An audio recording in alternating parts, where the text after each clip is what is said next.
తింటే గరిలే తినాలి, వింటే భరతం వినాలి. నమస్తే ఫ్రెండ్స్, మహాభారతం 48వ ఎపిసోడ్కి స్వాగతం. కురుక్షేత్రం మొదలైంది. యుద్ధానికి సిద్ధం కండి. కమెంట్స్, లైకులతో యుద్ధం మీరు చేయండి, మాటలతో నేను యుద్ధం చేస్తాను. మామూలుగా లేదు, ఇక్కడ ఇంటర్నెట్ లేదు. ఈ బొలివియా దేశంలోని హాస్టల్లో గోల అబ్బో. ఓకే, మహాభారతంలోకి వెళ్తే సో ధర్మరాజు సభ పెట్టి కురుక్షేత్రానికి యుద్ధానికి సిద్ధం కామని చెప్తారు ఆ సభలో అందరికీ. సో చుట్టాలు వస్తారు, స్నేహితులు వస్తారు, మిగతా రాజులు వస్తారు, సో మిత్ర దేశాల రాజులు వస్తారు, పాండవులు మొత్తం అందరూ వస్తారు. అందరూ వచ్చాక ధర్మరాజు ప్రసంగాన్ని స్టార్ట్ చేస్తారు. దుర్యోధనుడు యుద్ధానికే సిద్ధమయ్యాడు. సో మనం కూడా యుద్ధానికి సిద్ధం అవ్వాలి. మన వాసుదేవుని శ్రీకృష్ణుని పంపించాం సంధి కోసం, కానీ ఆ సంధి కుదరలేదు. ఆయన యుద్ధం యుద్ధం అని అంటున్నారు. సో మనం ఇప్పుడు ప్రధాన సమస్య, మన 7 అక్షోహిణీలకి సర్వసైన్యాధ్యక్షుడు అంటే మొత్తం సేనలన్నిటికీ అధ్యక్షుడు కావాలి.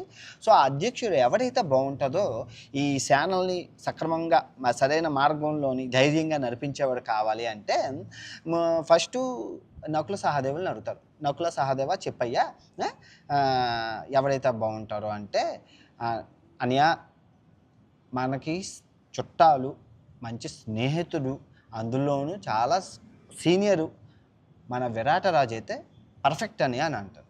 విరాటరాజు అని చెప్పి ఓకే ధర్మరాజు రాసుకుంటాడు. తర్వాత భీమా నువ్వు చెప్పయ్యా, మన సర్వసైన్యాధ్యక్షుడిగా సేనాధిపతిగా ఎవరిని నియమిద్దామంటే, అనియా ద్రౌపది వాళ్ళ నాన్నగారు, దుష్టజన్యులు వాళ్ళ నాన్నగారు ద్రుపదుడు అయితే పర్ఫెక్ట్ అని, చాలా సీనియర్, ఎన్నో యుద్ధాలు చేసి గెలిచారు, ద్రుపదుని పెడదామని అంటారు.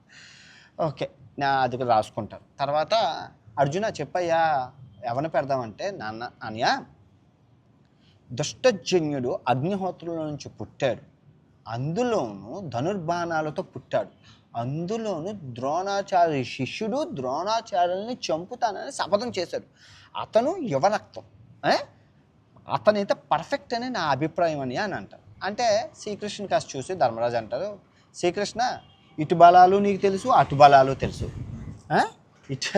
వాయుదేవుడు మామూలుగా లేదు, ఇటు బలాలు తెలుసు, అటు బలాలు తెలుసు. నువ్వు చెప్పయ్యానంటే శ్రీకృష్ణ అంటారు, అర్జునుడు చెప్పినట్లు దుష్టజన్యుడు పర్ఫెక్టు, ఎందుకంటే ఆ యువరక్తం అనేది మనకు కావాలి. దుష్టజన్యుని పెట్టండి అంటే దుష్టజన్యుని పిలిచి సర్వసైన్యాధ్యక్షుడిగా పట్టాభిషేకం చేయడానికి నిర్ణయించుకుంటారు. మిగతా 7 అశ్వహిణీలకి విరాటరాజు, తర్వాత ఆ ద్రుపదుడు, తర్వాత సాత్యకి, తర్వాత జరాసంధుడు కొడుకు, తర్వాత శిశుపాలుడు కొడుకు, తర్వాత మన శిఖండి, ఈ 7టికి టీమ్ బ్యాటిల్ అనమాట. అంటే హోల్ బ్యాటిల్ ఈ సర్వసైన్యాధ్యక్షుడు అన్నప్పుడు ఈ పాండవుల తర్వాత ఈయనే వస్తారు. ఆ తర్వాత వాళ్ళ కిందన ఈ ఎమ్మెల్యేల టైప్ అనమాట. ఈ నియోజకవర్గానికి అంటే ఒక్కొక్క అశ్వహిణికి ఒక్కొక్క పర్సన్ పెడతారు. అయిపోయాక మన దుష్టజన్యుడికి పట్టాభిషేకం, అంటే పట్టాభిషేకం అంటే సర్వసైన్యాధ్యక్షుడు కిరీటం పెట్టి వీళ్ళు చాలా గ్రాండ్గా సెలబ్రేషన్ చేసి, ఇంకా ద్రౌపదికి బాయ్ చెప్పి కురుక్షేత్రానికి యుద్ధం చేసుకున్న ప్లేస్కి బయలుదేరతారు. సో వీళ్ళ ఏనుగుల బలాలు, గజబలం, అశ్వబలం, సైనిక బలం, రథాలు, వేల రథాలు, అందరితో అన్నీ సిద్ధంగా ఉంటాయి. ఒక్కొక్క రథం సారథులు, రథ నాయకులు వీళ్ళు ఉంటారు. అర్జునుడికి మొక్కు శ్రీకృష్ణుడు రథసారథిగా ఉంటారు. ఫస్ట్ అర్జునుడు దేవదత్తం, పెద్దది కదా, పవర్ఫుల్ కదా, దేవదత్తం ఊదుతారు. తర్వాత శ్రీకృష్ణుడు పాంచజన్యం, ఆయన శంఖం పేరు పాంచజన్యం ఊదుతారు. తర్వాత ధర్మరాజు అందరూ వాళ్ళ శంఖాలతో ఊది ఓ గానా బజానాతోని మంచి గ్రాండ్గా బయలుదేరుతున్నప్పుడు ద్రౌపదికి బాయ్ చెప్పేసి వీళ్ళు యుద్ధం చేయడం కోసం అని చెప్పేసి యుద్ధభూమికి కురుక్షేత్రానికి బయలుదేరిపోతారు. కురుక్షేత్రానికి బయలుదేరిపోయాక అది తెలిసిపోతుంది దుర్యోధనుడికి, అంటే వాళ్ళు కురుక్షేత్రంలో యుద్ధానికి సిద్ధంగా ఉన్నారు. సభ అర్జెంటుగా ఎమర్జెన్సీ మీటింగ్ ఏర్పాటు చేసి, చూసారా శ్రీకృష్ణుడు ఇక్కడి నుంచి వెళ్ళి గొడవ పెట్టాడు, ధర్మరాజు సైలెంట్గా ఉంటారు అనుకున్నాం, కానీ ధర్మరాజుని రెచ్చగొట్టి యుద్ధానికి పూనుకోపెట్టాడు. తర్వాత వాళ్ళు సిద్ధానికి అయిపోయారు. సో మనం ఇప్పుడు ప్రిపేర్ అవ్వాలి. ఈ 11 అశ్వనీయులకి నిన్ను మించినోడు ఎవడో లేడు, సర్వసైన్యాధ్యక్షుడిగా నువ్వు ముందుండి యుద్ధాన్ని మాకు విజయాన్ని చేకూర్చి పెట్టాలి అంటే భీష్మాచార్యులు అంటారు, దుర్యోధన నేను శాంతి కోసం అని చెప్పి ప్రయత్నించాను, శాంతి కుదరలేదు, యుద్ధం అనివార్యమైనప్పుడు ఈ తాత ప్రతాపం నీకు తెలీదు, తాతని ఎదిరించి నిలవగలేవాడు ఈ భూమండలంలో విశ్వంలో దేవతలకు కూడా నన్ను ఓడించడం కష్టం. ఇంకా వాళ్ళెంత, వాళ్ళు ఏం చేయలేరు, నువ్వేం కంగారు పడక, విజయం మనదే. కాకపోతే నేను చెప్పినట్లు నువ్వు వినాలి అంటే, అమ్మో తాత నువ్వేం చెప్తే అదే చేస్తానంటారు. అలాగే సర్వసద్యాధ్యక్షుడు ఆయనకి కిరీటం పెట్టి ఆయనకి సన్మానం చేసి, తాత ఇప్పుడు చెప్పు మన దాంట్లో అతిరథులు ఎవరు, అర్ధరథులు ఎవరు, మహారథులు ఎవరు అంటే, చూడు ఈ రాజులు పెద్ద పెద్ద నువ్వు వీళ్ళంతా అతిరథులు మహారథులు. ఇప్పుడు భీష్మాచార్య దటి అశ్వత్థామ ఉన్నారంటే బ్రాహ్మణుడు అని అర్జునుడికి సరి సమానంగా ఉంటారు కదా అతిరథుడు. ఆ తర్వాత కృపాచార్యులు వీళ్ళంతా మహారథులు. ఆ తర్వాత ద్రోణాచార్యులు వీళ్ళంతా మహారథులుగా పెట్టేద్దాం, నువ్వు మహారథులు పెద్ద పెద్ద పొజిషన్లో పెట్టేద్దాం అని అంటారు. అందరినీ చెప్తే కర్ణుడిని చెప్పడు. తాత అదేంటి నా స్నేహితుడు కర్ణుడు అంటే, ఇప్పుడు కర్ణుడు సహజ కవచ కుండలాలని పోగొట్టుకున్నారు, అదొకటి మైనస్. తర్వాత పరశురాముడు ఆయనకి మర్చిపోయి మతిమరుపు శాపం పెట్టాడు. సో ఆ రెండు అడ్వాంటేజ్ చేస్తే మనం అతిరథుడు గాను మహారథుడు గాను ఈ కర్ణుని పెడితే మనం చచ్చిపోతాం, మన అశ్వని చచ్చిపోతుంది. సో ఆయన అర్ధరథుడుగానే పెడదాము అంటే, ఏంటి నేను అర్ధరథుడినా, అర్జునుడికి పోటీదారుడిగా నేనుంటే నన్ను అర్ధరథుడిగా చేసి నన్ను అవమానిస్తావా, నిజంగా ముసలోడు అయిపోయావు తాత, చిచ్చి యుద్ధం ఇప్పుడే నాశనం అయిపోయింది, నాలాంటి యోధుడికి నువ్వు అర్ధరథుడు ఇస్తావని కర్ణుడు తిడతాడు. భీష్ముడు అంటారు ఏంటన్నా నేను ముసలోడినా కాదని శివుడిని వెళ్ళాడు, శివుడితో యుద్ధం చేసాను, అంతవరకు నేను నీ గురువు పరశురాముడిని అడగ, నా శక్తి వీర ప్రతాపాలు చెప్తాడు, నీ పరశురాముడు గురువుతోనే యుద్ధం చేశానయ్యా, నువ్వు నన్ను ముసలోడు అంటావా, అయినా రేపు కురుక్షేత్రంలో చూద్దున్నా ఈ తాత వీరప్రతాపం ఏంటో, ముసలోడు వీరప్రతాపం ఎలాగుందో నీకు దాటిగా నేను వేస్తాను చూడు, ఎన్ని సేనల్ని హతమారుస్తాను, ఎంతమందిని చంపుతానో చూస్తూ ఉండు అంటే, అప్పుడు కర్ణుడు అంటాడు ఇటువంటి వీరుని గుర్తించకపోవడం చాలా సిగ్గుదా, మళ్ళీ నన్ను ఇంతగా అవమానించినందుకు, అర్ధరథుడు నువ్వు చేసినందుకు, నువ్వు కథన రంగంలో బతికున్నంత వరకు నేను రాను, నువ్వు సచ్చి నీ వికెట్ పడిపోయాక ఈ కర్ణుడు నీ స్థానాన్ని భర్తీ చేస్తాడు, యుద్ధం చేస్తాడు, అంతవరకు రాను, ఇది నా ఛాలెంజ్ ఓపెన్ ఛాలెంజ్ అని అక్కడి నుంచి వెళ్ళిపోతే ఇంకా మొత్తం సైన్యాలతోని అందరితోని వీళ్ళు కూడా కురుక్షేత్రం మొత్తం, వీళ్ళు గజబలం ఉంది 11 అశ్వహీనుల గజబలం, సైనిక బలం, అశ్వబలం, మొత్తం సైనిక బలాలతో వీళ్ళు మోహరిస్తారు. వీళ్ళు కూడా కురుక్షేత్రానికి బయలుదేరాక కర్ణుడు అంటానంటే దుర్యోధనుడు శకునమామ సైలెంట్గా ఉంటాడు. శకునమామ కొడుకు ఉలూకుడు ఉంటాడు, పిలిచి ఇదిగో నేను వేవేరితో చెప్పానో పాండవుల దగ్గరికి వెళ్ళి వాళ్ళకి చెప్పని చెప్పి చెవిలో కొన్ని విషయాలు చెప్తారు.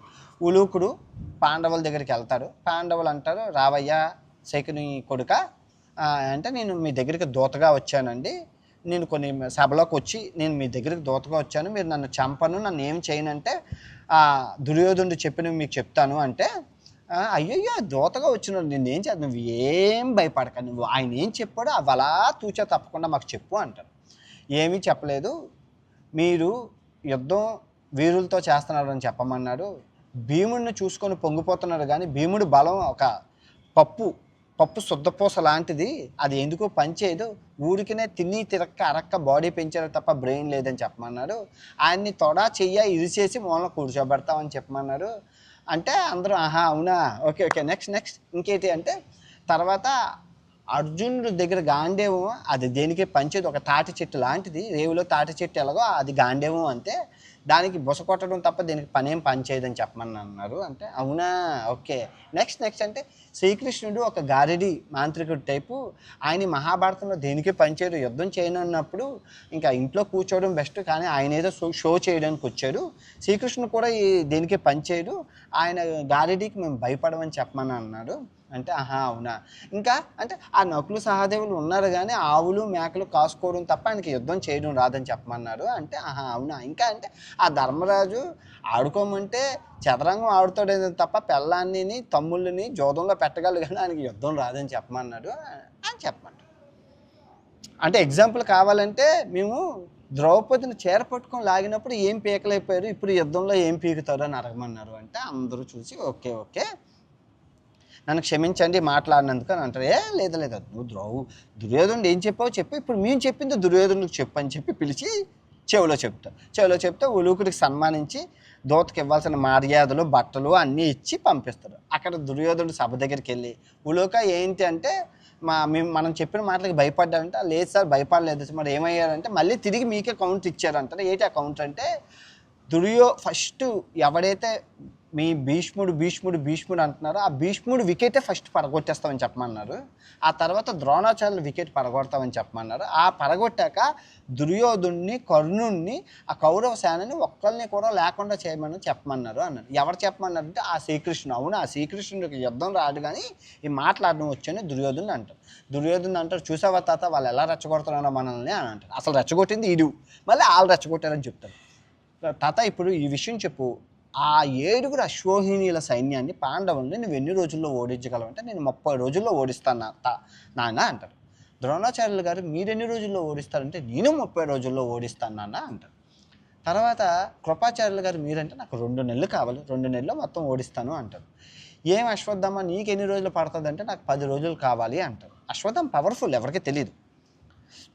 ఆ తర్వాత కర్ణుడి కాస్త చూస్తారు. కర్ణ నీకు ఎన్ని రోజులు కంటే నాకు 5 రోజుల్లో ఈ కౌరవ సేనని పాండవ సేనని హతమారుస్తాను అని అంటారు. అవునా అంటారు. ఓకే అయితే మంచిది అని అంటే బలాబలాలు తెలుసుకుంటారు. వాయుదేవుడు మామూలుగా లేదు గోల. వాయుదేవ ఆగండి శాంతి ఇచ్చండి అయిపోతుంది ఇంకా 5 నిమిషాలు ఆగండి.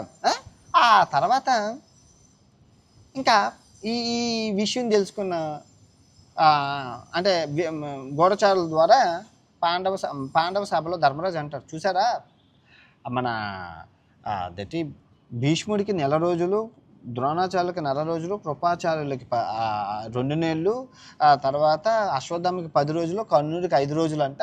మరి మీరు కౌరవ సేనని ఎంతమందిని మీలో ఎవరు ఎన్ని రోజుల్లో పూర్తి చేస్తారంటే ఎవ్వరు మాట్లాడరు.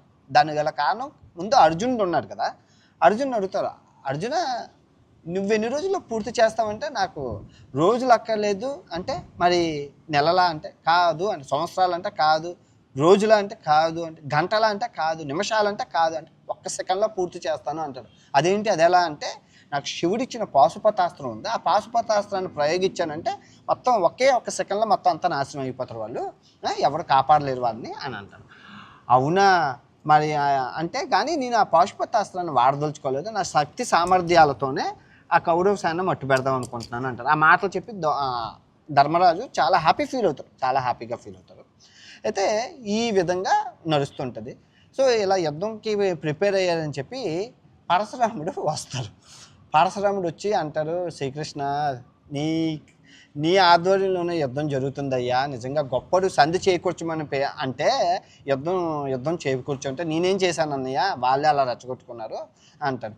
చిన్నప్పటి నుంచి వీళ్ళని చూస్తూ ఉన్నానయ్యా, వీళ్ళు కొట్టుకొని సావడం నాకు ఇష్టం లేదు, అందులోని భీముడికి దుర్యోధనుడికి గదా యుద్ధం నేనే నేర్పించాను, ఇప్పుడు వాళ్ళిద్దరు కొట్టుకోవడం నాకు ఇష్టం లేదు, నేను పుణ్యక్షేత్రాలకు వెళ్ళిపోతాను, పుణ్యక్షేత్రాలకు వెళ్ళిపోయి నేను సన్యాసం అదే అంటే అక్కడ ఉంటాను, హ్యాపీగా ఉంటాను, నేను యుద్ధం చూడలేను, నా కళతో నాకు చాలా బాధగా ఉంటుంది అంట. అయితే అలాగా కురుక్షేత్రానికి అందరూ సిద్ధం అవుతారు. యుద్ధ నియమాలు, ఈ యుద్ధ ప్రణాళికలు అంటే యుద్ధ నియమాలు ఎవరిని ఎవరు చంపాలి, ఎవరితో ఎవరు యుద్ధం చేయాలి అనేది రేపు మొదటి రోజు యుద్ధం ఎలా సాగుతుంది అనేది రేపు చెప్తాను. చూస్తున్నారు కదా నా పరిస్థితి, యుద్ధానికి మీరు సిద్ధం కండి, నేను సిద్ధంగా ఉంటాను. ఏది పంచిపోలాలు దద్దరిల్లినా భూమి తలకిందులైనా మహాభారతం చెప్పడం ఆగదు, అది సింగిల్ టేక్లో చెప్పడం అంతకన్నా ఆపదు, ఎవరు ఆపలేరు, ఇది అంతే చెప్పదు. That's it. రేపు కలిసి కలుసుకుందాం. Okay bye.